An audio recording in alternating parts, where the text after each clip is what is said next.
فلما استيئسوا منه خلصوا نجيا قال كبيرهم ألم تعلموا أن أباكم قد أخذ عليكم موثقا من الله ومن قبل ما فرطتم في يوسف فلن أبرح الأرض حتى يأذن لي أبي أو يحكم الله لي وهو خير الحاكمين ارجعوا إلى أبيكم فقولوا يا أبانا إن ابنك سرق وما شهدنا إلا بما علمنا وما كنا للغيب حافظين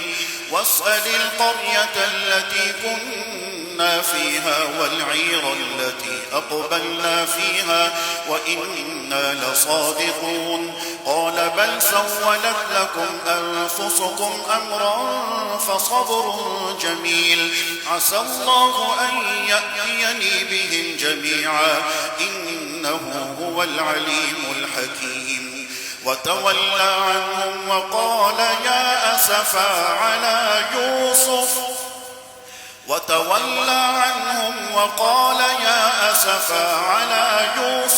وابيضت عيناه من الحزن فهو كظيم قالوا تالله تفتأ تذكر يوسف حتى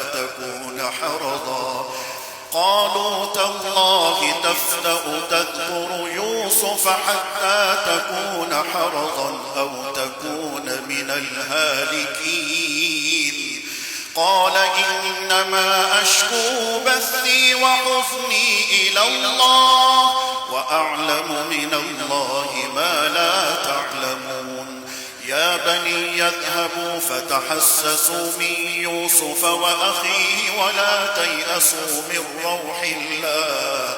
إنه لا ييأس من روح الله إلا القوم الكافرون فلما دخلوا عليه قالوا يا أيها العزيز مسنا وأهلنا الضر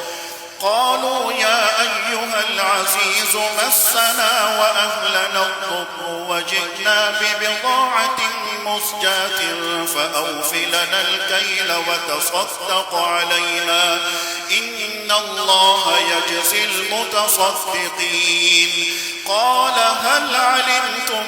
ما فعلتم بيوسف وأخيه إذ أنتم جاهلون قالوا أئنك لأنت يوسف قال أنا يوسف وهذا أخي قد من الله علينا إنه من يتق ويصبر فإن الله لا يضيع أجر المحسنين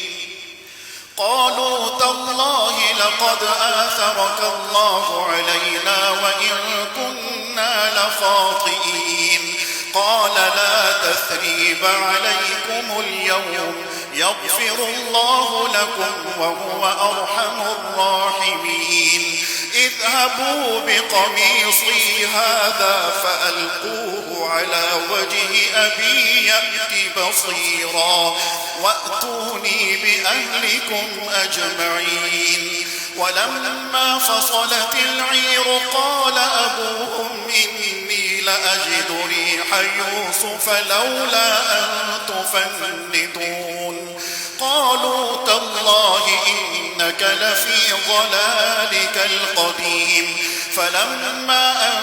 جاء البشير ألقاه على وجهه فارتد بصيرا قال ألم أقل لكم إني أعلم من الله ما لا تعلمون قالوا يا أبانا استغفر لنا ذنوبنا إنا كنا خاطئين